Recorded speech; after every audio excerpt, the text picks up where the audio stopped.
Hello, everyone. Can you hear me? Yes. Welcome to this amazing panel. It's really a pleasure being in conversation with these two stalwarts from India, from France, each a master in their own ways. And I'm going to plunge right into it.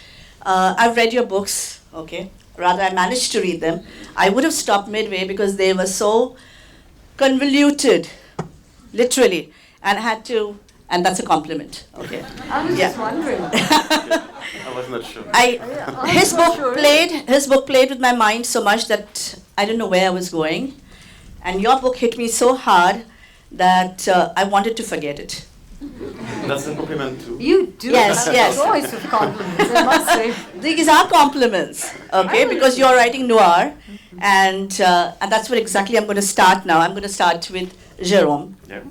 Although it's always ladies first, but No, you're a not guest. anymore. Yes, of course. Our guest in India, and I want to start with you. Okay, so like I said, your book put me in a spin. Yeah. You know, because you start off with the protagonist, who seems to be the heroine of the book. From there, she becomes a victim. From then onwards, she becomes a culprit, and then she turns into someone's fantasy. Yeah. And I didn't know what the truth was anymore. So I'm going to ask you, how did you even come up with such an idea for Le Refuge, if I'm saying it right? Okay. Well, you can hear me? It's okay? Yeah? Well, the first idea comes from a simple question that I asked to myself. I'm sorry, I'm French, and French are well known to not speak correctly English. So please don't throw me potatoes or tomatoes.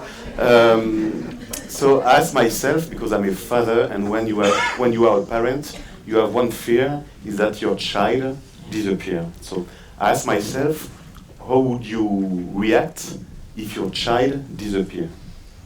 And there is different way to face this. You can become crazy, you can kill yourself, you can deny the reality, whatever. And so this question every day: what would you do? And so I had to exercise this question in my mind. So okay, let's write a book about it. And that's what it's nice when you are a writer. You don't need to go to a shrink or psychologist. You can do your job with a book. Yeah. So that's what I've done. Yeah, it's an amazing book, I have to tell you. The English version is so good, I'm wondering what the French version is going to be. So it is superb, and it's really, I know you call it noir, but it's a psychological thriller in the real sense of the word. Coming to you, Lali. I'm going to call you Lali because I'm going to... You cannot, because it is not Lali, it is Lali. Oh, it's Lali. Okay, I'm sorry. I don't know why I always call her Lali for some reason. Okay, so I read Green Light, which you told me, warned me not to read. Yes. Okay, but I did read it, and I really should not have read it, honestly, because it's a scary book. Okay, and you... Well, it's a scary topic. Yeah, it is. And it's a true topic. Okay. And it is built around, it is really, because she's not told you what it's about. Yeah. It is about the murders of children in a little slum. And I wrote that book after the ghastly time we had in December 2012.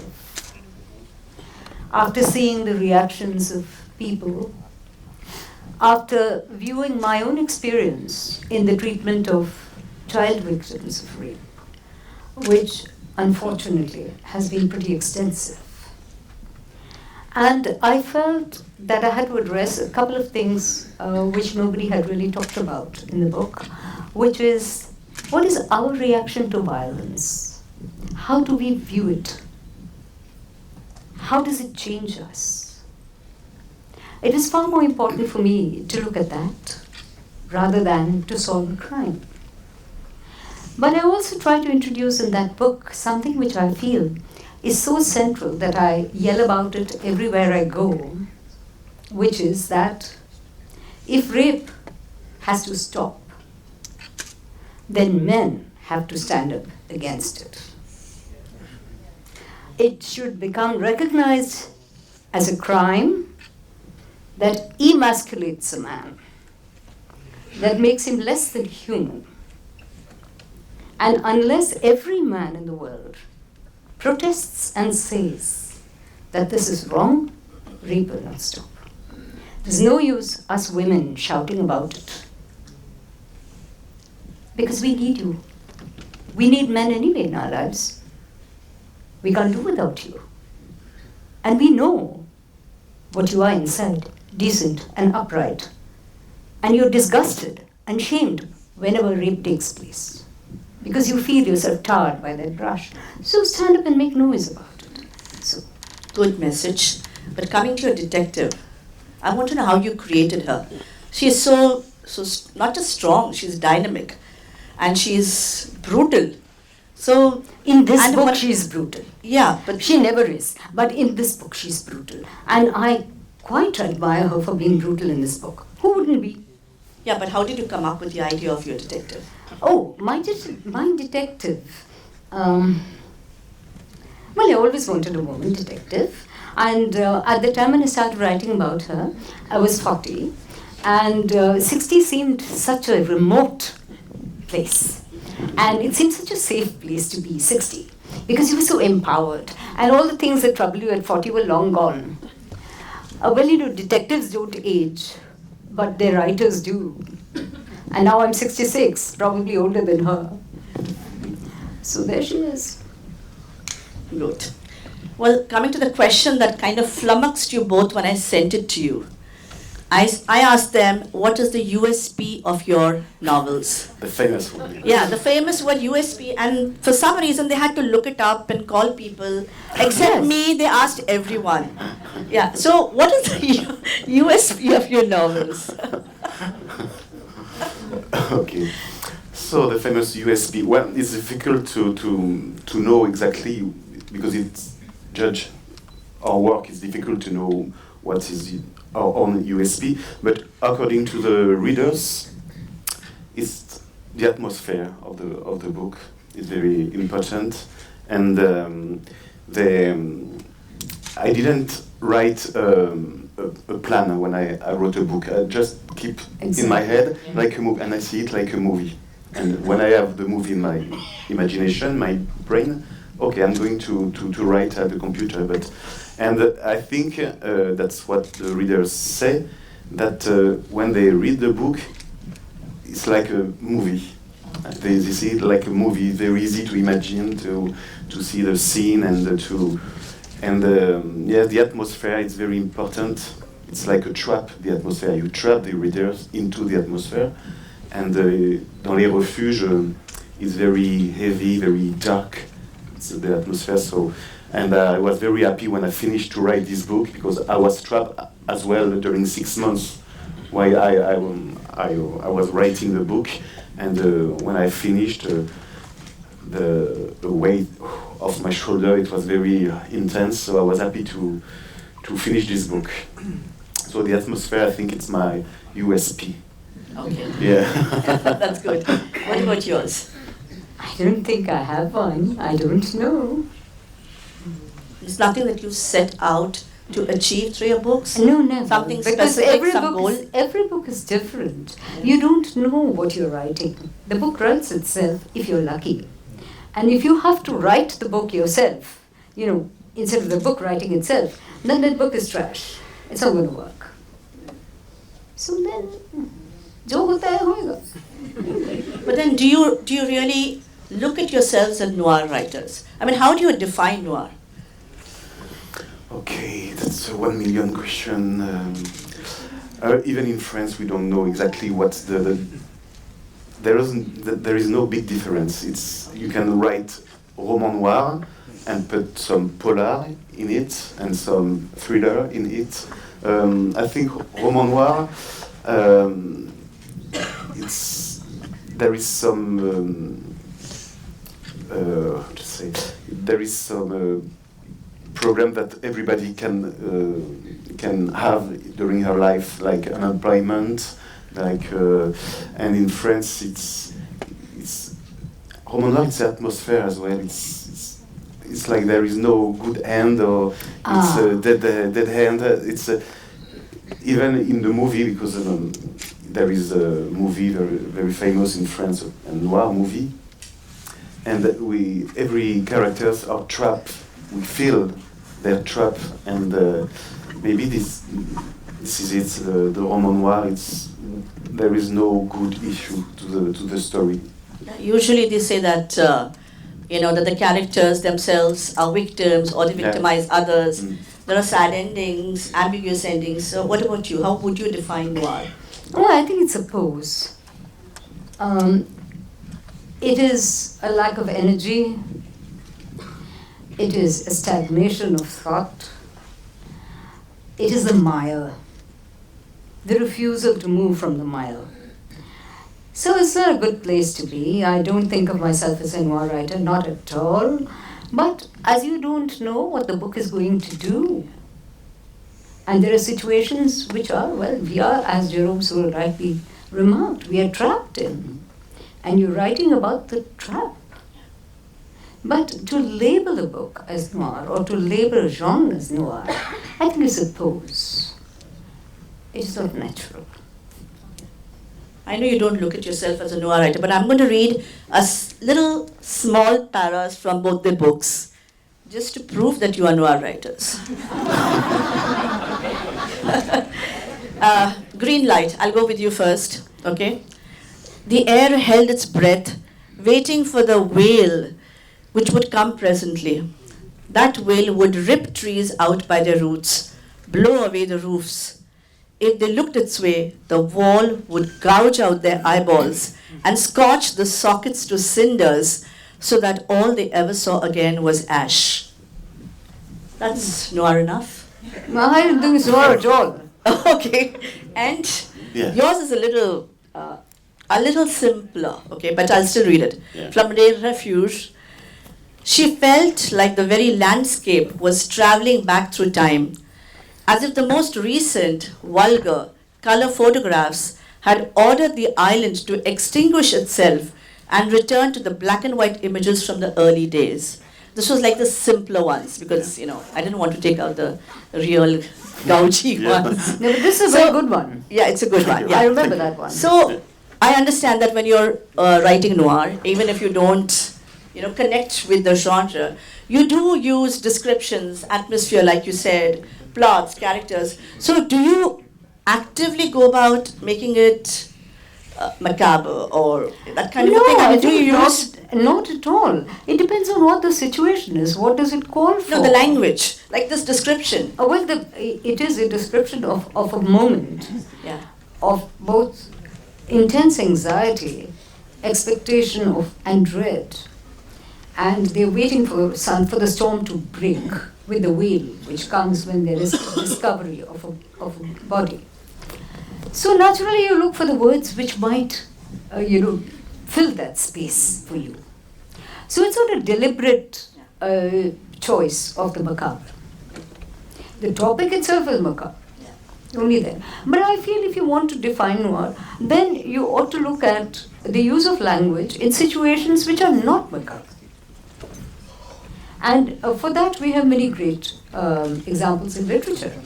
So I think every writer is going to be writing noir at some point in whatever they are exploring.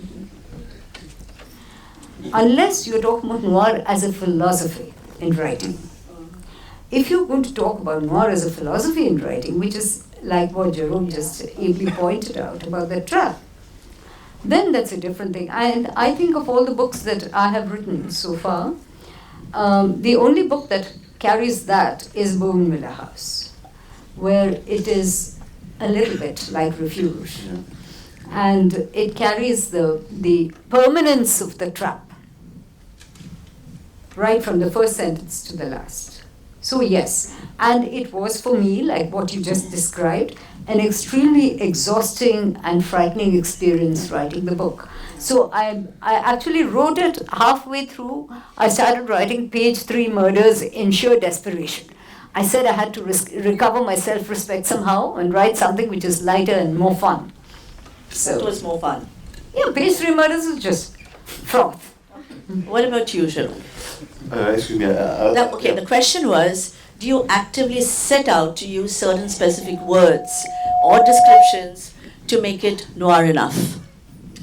No special. No, I don't know. I just write simply, and I think when we write, we imagine the scene, the character, and it comes naturally. I think I don't need to practice or to looking for special words to write a roman noir. It's just the mood. When I wrote the book, I am in the book. I am with the characters. So no, I no need to. May I ask Jérôme a question? To whom? May I ask Jérôme Yeah, a sure. question? Sure. I noticed something in your novel, The Refuge, which is the only one I read, and I thought that was extremely expert of you. At many of the passages where it is actually very visceral and searing, Yeah. you have preferred to stand back a little bit, control your language, not go out. So the effect is far more devastating than it would be if you had chosen words. I thought that was noir. Where you actually dampen the language so that you can enhance the atmosphere, which is actually pretty anesthetic. Which anesthetizes the moment. Cathartic more. Not cathartic, not cathartic. But I'm coming to that question now. Okay, fine. In connection to yours, okay? Because before I go there, I want to ask you, when you said that you felt trapped, you felt trapped when you were writing and you were happy to get out. I want to understand your emotional state when you felt you were trapped. Well, I always say that the first part, maybe in a book of 400 pages, the first 100 pages, I write the book, and the other ones, the characters write the book. Because it's really that you They take over. It's like they choose the path if they want to go right, to go left, to kill, to survive. It's very this feeling, and when we write, I live with my characters from 8 o'clock in the morning till 8 o'clock in the evening. They're always here, and even friends know when I write, because if I have dinner or something like that, they see in my face that I am writing, and they say, "Oh, you are writing a new book," because we are with the characters, they are with us, and we live with them, and that's why for The Refuge, which is the darker book I wrote, it was very intense, and and when you finish a book, it's quite difficult, because for The Refuge I was happy to finish this book, but you let the characters, now they not belong to you. You will share with the readers, and that's like when you let your child for the first day of the school and say, "Oh, bye bye," but no, they stay with me, and that's the same for when you write a book and with the characters. Yeah. In continuation to what you just said, I want to read out something from your book. Okay. But writing a book is one as well, which means it's a refuge as well. Behind all those words on the page, the author often projects his or her deepest fears, hoping to exorcise them, to be rid of them forevermore. Authors narrate their most terrible demons to keep from seeing them when they look in the mirror. So how true is that?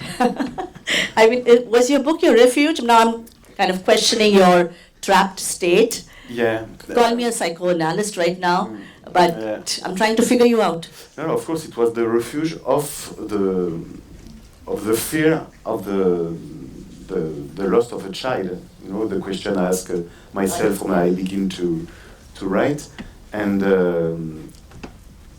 I didn't want this question in my mind anymore. So I wrote the book, and that was a refuge, because I exorcised the fear. So now I'm okay with that.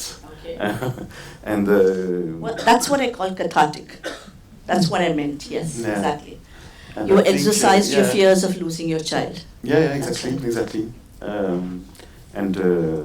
Yes, I save money to not see a psychologist or shrink. So it was good. Good. And coming to you, I'm going to read a bit from your book too, regarding your book, of course. Violence is pornography, you've said, and not just for the criminal. And you think reading about violence turns on the reader? That's the question you asked in the book. Not all readers, but yes, it does. It puts that bit of the brain on high alert, gives a jolt to the hypothalamus. Reading is imagining, don't forget. Okay? Now, is this true? Yes, it's true, but however, the quote is not in context. The quote is part of a larger discussion. Yeah, yes, of course. And so cannot be judged or discussed. No, I'm not judging. I'm asking you. No, at the moment. At the moment, do you cannot be discussed out of context. Okay, all right. You don't want to discuss it out of context. Yeah. Okay. And also, I think it is a psychological discussion which is out of place in the discussion of writing. We are writing noir. Yes. So what I'm trying to ask you is, what is it that draws people to noir? Well, I think it's laziness. Is it the reason you've given that there's this attraction to violence? It's laziness, mostly. It's laziness. It's laziness, because noir is a state where you don't have to react. You are absolved from any kind of response. This is it. You got to take it. You live with it. I mean, you're trapped. What are you going to do? So you don't have to do anything. So it's nice. I mean, you're just in a state where you don't have to respond. It's particularly well suited for our times now. But noir is not something recent. Noir has been literature all over the world right from the beginning of time. So it indicates a mood in which people have had it, Chal jaane de, what does it matter? We're stuck in it. That is noir. I was very disturbed to find, I think, in one of these flyers or something, which described noir as salacity in crime writing. It came to all of us in that thing. Of course, it has got nothing to do with salacity whatsoever. So I told myself it's a misprint or a typo or something. But anyway, So would you say that noir, like you said, it's been there for ages. Do you think it's a real reflection of life? Yes, I think that all philosophies are reflections of life, and noir is an important philosophy also. And I also have a peculiar theory that all of us live out all philosophies within a lifetime, because we're all thinking human beings. We may not express ourselves verbally, or we may not even talk about it or write about it, but we think about it. So yes, so noir appeals to everybody because yes, you've been in that state. You know what it's like. It's like endless waiting to get out of a hole.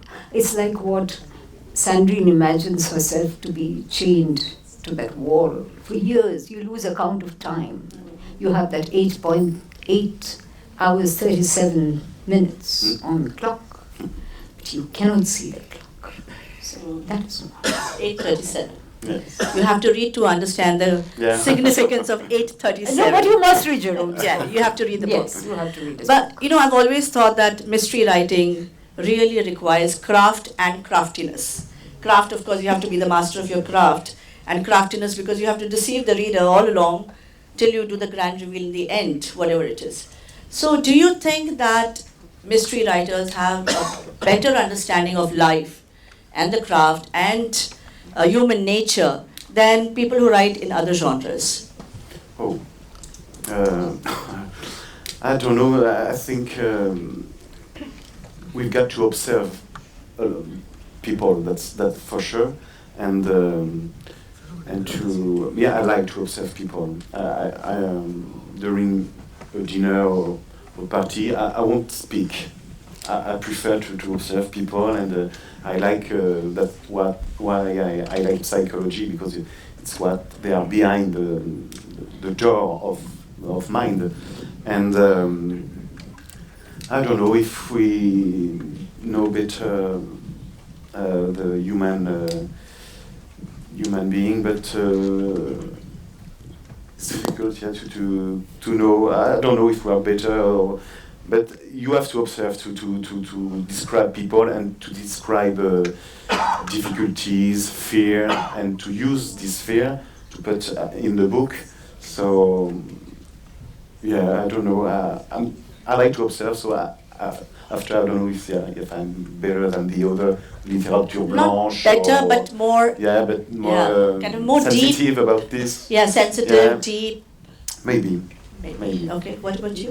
Oh, we'd like to think so, all of us, that we are better than the next guy. I can see mystery writers here. No, but I mean, I wouldn't claim that at all. But I do think that writing detective fiction is exciting because it's a nice.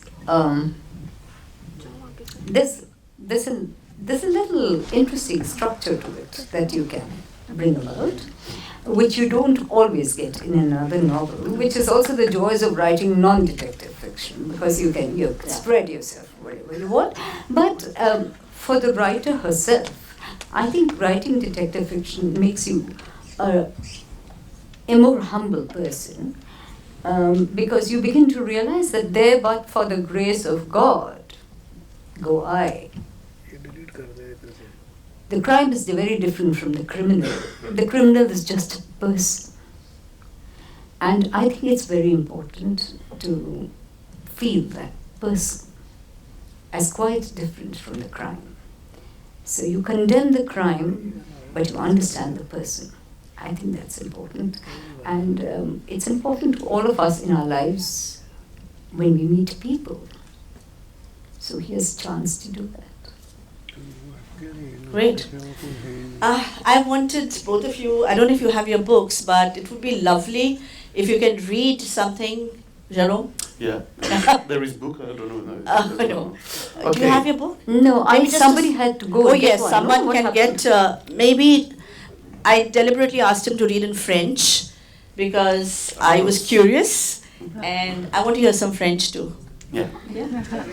Theo, you ready? You speak French now, okay?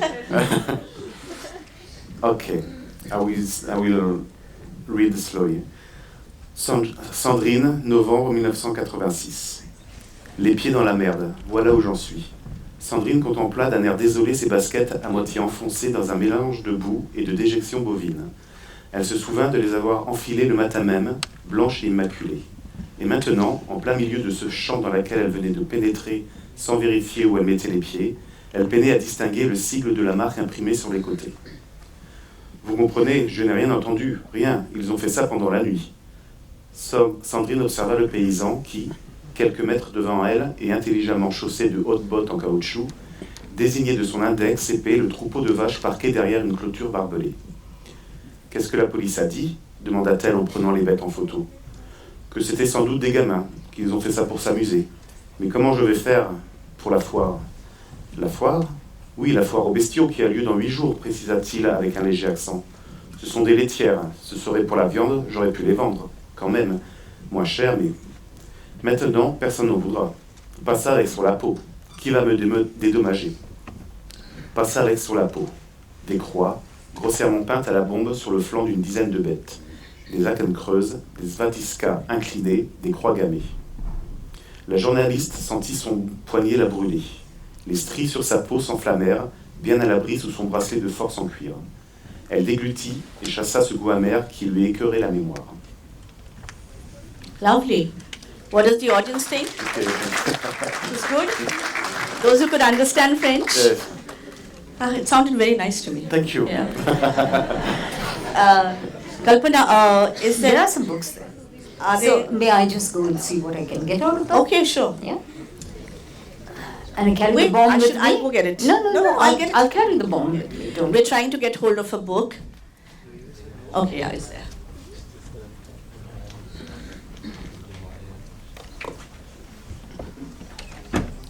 Yeah, thank you. This will be fine. Yes, but I will need that later, so I take this.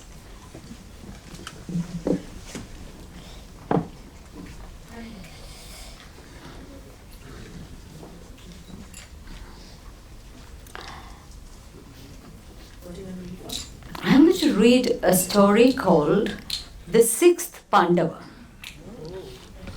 And I'm just going to read a little bit from it. We've been invited to a book burning, Lali said. If we hurry, we can get there by 10 past. I was halfway down the page. I had skipped lunch to get through this chapter and didn't relish the interruption. 10 past what? I asked. 10 past murder. A book burning? Murder? Lally doesn't use murder as a metaphor, but when it's a book in question. The book was Parikshit Joshi's The Sixth Pandava. The original in Hindi, Ek Aur Pandav, had passed without comment, but the English translation had right-wing zealots frothing at the mouth. Lally slid a bright pink flyer towards me. It exhorted in Hindi and in English all anguished Hindu hearts to unite at the very threshold of the criminal who had written this offensive book.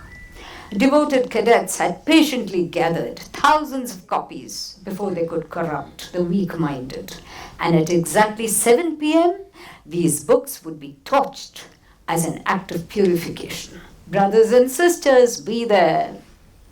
I've hunted high and low for a copy, but none of the bookstores stock it, I grumbled. You should have asked me. You've read it? Of course. Someone sent me a copy to anguish my Hindu heart. Didn't know you had one. I have a lump of muscle that goes thump and doesn't suffer fools gladly. Hurry. Why? She couldn't expect to stop them, surely. It's nothing short of murder, I agree, I said. But why hurry? Halfway to the door already, she threw up her hands in despair. It's the golden moment, Sita. 10 past murder. You should know. You've been there often enough. These last few years oftener than me. As I hurried, I ran over all the times I had arrived on the crime scene 10 minutes past murder. The body didn't tell me much, but that's because I always wait for Dr. Q to explain. It's not about the body. Lally uncannily read my thoughts as I slid behind the wheel. Kataria Street, Santa Cruz East, off the main road, hell at this hour. Incensed with the message, I had ignored the address on the flyer. Second lane off Kataria Street, Lally offered. Ground floor, Asha Niketan. If it's not about the body, why is 10 past drive? I'm going to stop there because I want to talk a little bit for a minute about the phrase 10 past murder. Now, I think that when you're writing a murder story and you arrive at the scene of crime and you expect to see something gory and awful, which is often not there, then that is the moment when you begin actually to sense how the story will open up. I'm talking from the writer's point of view, not the reader's point of view. So a writer is there at the scene of crime, 10 past murder. 10 minutes are already passed. The event is done. Now what are you going to make out of it? So you're stuck with a murder that you did not want committed. You're stuck with a corpse that you didn't expect was there. And now you have to write the story. Well, that's all I'm going to read. But do read the rest of the story because I think it's something that it's worth thinking about. Lovely. One last final question before I open it for Q&A. What are you writing next?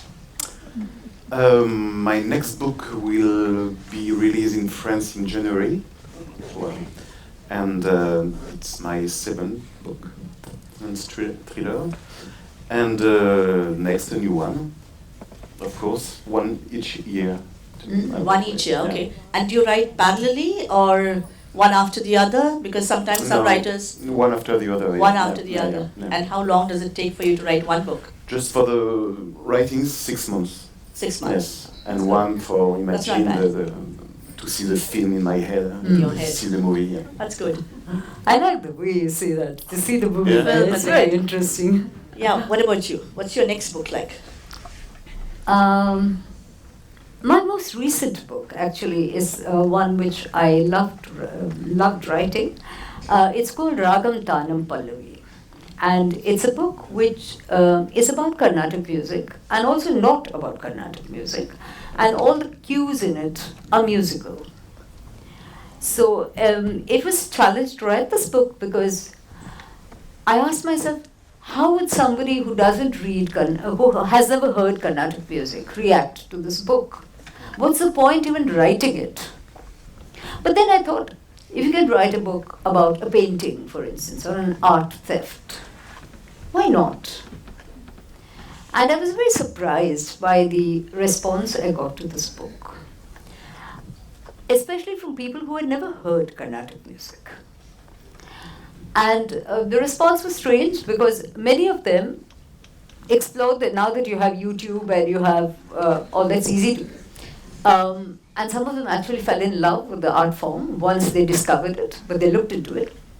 But a lot of other people never listened to the music, but still got it. So for me, it was a great learning experience. And I found out that for myself, that anything that you look at has got a kind of universal logic that is easy for people to respond to. So I love that book, writing that book.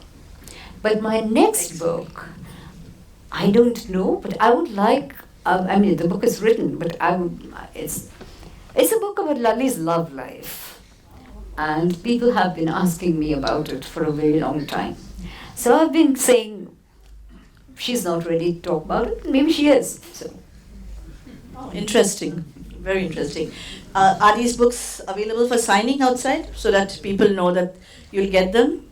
Is your late refuge? Because I would very strongly recommend their books, and I think they will be there for signing, right? Okay. I'm going to open it out to the audience now. Anybody has questions to these really dynamic, talented authors? Ask them anything. Is there a mic that goes around? I think. Okay. Should I stand up or is it okay? No, can you? Okay. I think you need a mic. You stand up, please. Oui, madame. Okay. I was just waiting for if there are some more instructions. I know. I was waiting to see a mic. I was told there was going to be a mic that's going to No, move. but we can hear him. Okay. All right. Okay, my question. Oh yeah, you can take this mic. Wait. Oh, I thought. No, that's okay. No, take it.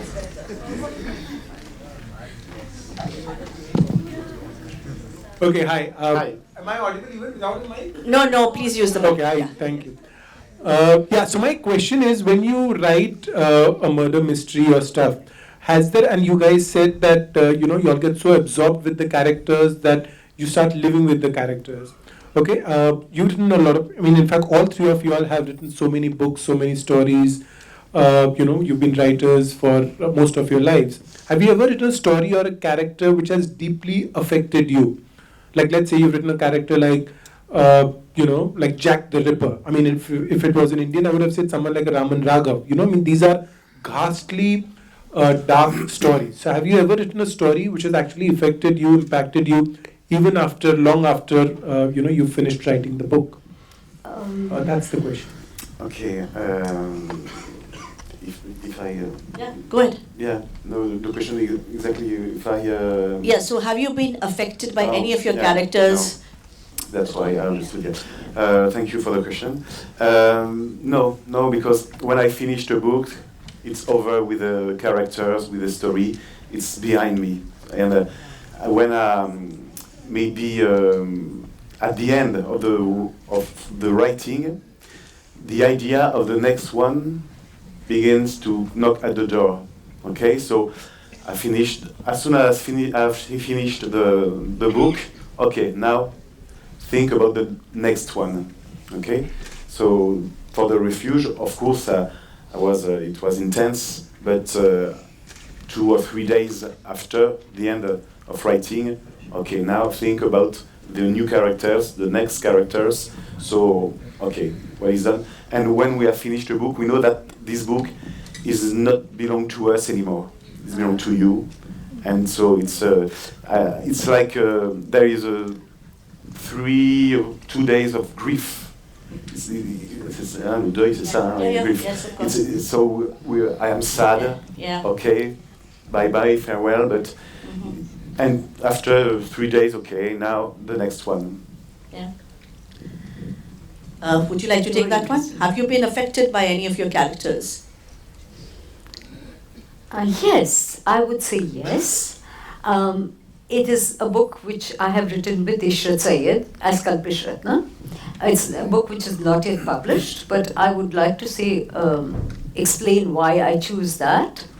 It is centered on a true crime, which 100 years later we had a chance to examine the evidence on. We had the chance to look at the court transcripts, the police evidence, and discover that it was a horrendous miscarriage of justice. So we felt obligated to write a book. We could not write it as non-fiction because we had to provide a solution. And there was no solution to that. So we had to fictionalize it. But the character was real, and the character was also somebody who was situated in Bombay, in our own college where we trained. So, that you get that sense of immediacy and communication with the person. So when we wrote about his life and we wrote this novel, yes, I think it affected both of us very, very deeply. And we still feel very moved by the story in his life. And in fact, we did something very, very strange without even planning to, because this man was, all the doors were shut on him. His community threw him out, his people threw him out. He was buried after he was hanged, he was buried in the usual limestone pit in Britain. So we felt obligated to go to his place of pilgrimage and actually say a prayer for him, for his soul, which is not something, we are not religious people, which we would do, but the sense of injustice of a life which was so badly destroyed, consumed us. Yes, so I would say that one can do. If I may also answer your question, okay.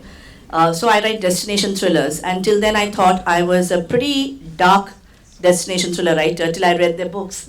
And I realized I'm a cozy destination thriller writer. And I created this character called Ray Parker, okay. And I loved him so much that I've fallen in love with him now. And the sad part is that with every consecutive book, one of the characters is falling in love with him. And you're jealous? But not just, Ray doesn't respond. Oh. You see? So, well, I do get affected by my characters. Any other question? Yes, yeah. The mic, please. Please pass on the mic.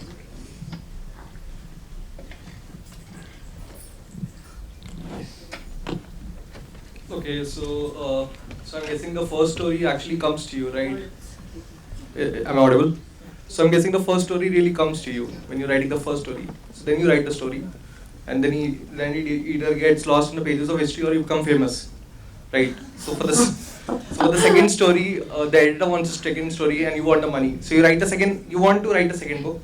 So what I want to ask is, how do you get the idea for the second book? Like from second book onwards, how do you find the story? Then how do you plan to deceive the audience, and do you do something special for the ending? I love the sequence of your question. No, it's a drama by itself. It's actually a novel. What you just said is a novel. Write it. Write the question as a novel. You are the character. I mean, you've just seen the of a writer in this.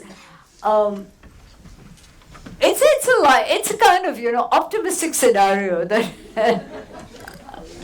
that you've given. So it is a novel. You just write it. We're not going to answer that question for you. Jérôme, would you like to answer that question? Yes, but I have my Google translator here. You have a translator. She's Joanna Gustafsson. She's. Okay. No, it was just, he basically, en fait, ce qu'il a fait, c'est qu'il a accéléré en disant d'abord, t'es publié, it's just in French. D'abord, t'es publié, après, tu finis le livre, après, tu deviens riche, et après, qu'est-ce que tu fais pour ton livre numéro 2 ? Tu fais une fin spéciale ? J'aimerais bien qu'on lui dise que c'est pas aussi simple, qu'il n'y a pas deux Jérôme. Il y a peut-être une Sophie Enaf, une Joanna Gustafsson, mais c'est dur d'être publié quand même. Je pense que c'est important de le dire. After all that French, you have to respond in English. Of course. Well, so it's not. as easy. I mean, even in France, you have 0.07 chance to be published. Okay, it's very difficult. I actually have a figure for that. Yeah. And if you are lucky and you are in this 0.07 writer, then in thriller, polar, noir, then you have 8% of chance to get enough money to live with the book. So I think to bet is a better way to be rich than to write a book. So it's difficult. And you talk about first book and then second book. To me, and I think maybe for Joanna and Sophie as well, the most difficult book to write is the second one. Because the first, it could be luck. Okay, you write a good book, luck, and if the second one is very bad, okay, I write one book, it was luck, okay. But if you miss the second book, readers will forgive you, okay. So Forget. They won't forgive. That's Not right. forgive, Not not forgive. forgive, but forget. Yeah, they'll forget you. Yes. Was your question answered? Where did you go? Okay, yeah. Yeah, so It was answered, right? yeah, so I mean that's what I wanted to know, because it's hard to write the second book, right? Yes. Yeah. So that's what I wanted to know. How do you go into the story for the second book? Because now you have to write it. Yeah, sure. May I answer that, if Yeah, you don't yeah, mind? yeah, of Okay, course. I'm just going to give a quick answer to that if you're a writer, there are 100 ideas circling around in your head. You know, you just have to pick and choose the idea you want to write. I think if you are that kind of a writer. If you are a taught writer, maybe you might have the problem that you're talking about, but writers basically have too many ideas and very little time to write, honestly, and very, very little energy to write also. So that's it. Next question. Someone at the back? Yes, yeah. please. Oh, you already have the mic. Okay. Kalpana, my question is to you. I first saw a dramatized version of your short story at Wayside at Kala Ghora and fell in love with your process. And I came to know that you write in partnership with Ishrat. Yes. So, writing a murder mystery with a partner, long distance, right? Two separate parts of the world. How does the process of writing work for both of you when you say the characters would choose a destiny of their own and a choice of their own and they move? Is it like a subjectivity and objectivity between the two of you when somebody writes one chapter, or how does it work? So, could I you have talk no about idea. Frankly, I'm not joking. I have no idea. It just happens. We do it. And we decided long ago that we shouldn't look too closely at the process. If we did, it might just stop. So we've written for years, not only detective fiction, but a lot of non-fiction as well. And, well, I guess we just think in synchrony. Do you discuss in between? Yes, of course. I mean, that's the main thing. It's just a conversation between people. And you write down your conversation. That's it. I guess that's the most honest answer I can give you. Okay, next question. Somebody at the back wanted, yeah.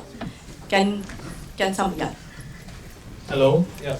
So, what advice would you give to budding writers? Okay. Jérôme, you can take that. Free advice or? For now, It's not the free. same, huh? It's not the same. Huh? For now, it's a free advice.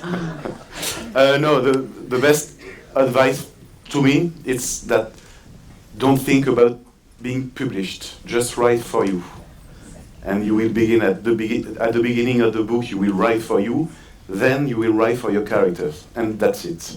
Don't think about being published. It's not the important. The important is your character, and to write a very nice story for them, and for you as well. Would you also like I to give agree some- totally with Jérôme. Thank you. He's put it so beautifully that I have nothing to add to that. I will add. I will say read, and That's read and right. read. And the second is write, and write. No matter what, write. That's it. Okay? Write from your heart. Yeah. Always. Thank you. Next question, there. How do you Hold it close to you. Yeah. how do you make sure No, that I can't hear you. Time, it's time, Mother. Can you? We have to wrap up, she says. Okay, this is the last question. Quickly, can you? Yeah. how do you make sure that when you're writing something you don't retread any common ground? Whenever I try to write on it, always feels like it's been done before and I can't put any new spin on it. Don't worry about it. Yeah. You will find your voice. You're looking for your voice, that's all. You don't have to worry that somebody has done it before. There is no idea which is original at all. And there are only 5 plots. Everyone knows that. So everyone has written every book. But your voice is unique. Go find it. That's why write, read. So we've been asked to wrap up this really interesting interaction with these two amazing authors. Thank you so much for being here. Thank you, Jérôme. Thank you, Kalpana, for your excellent insights, inputs, and good luck for both your books.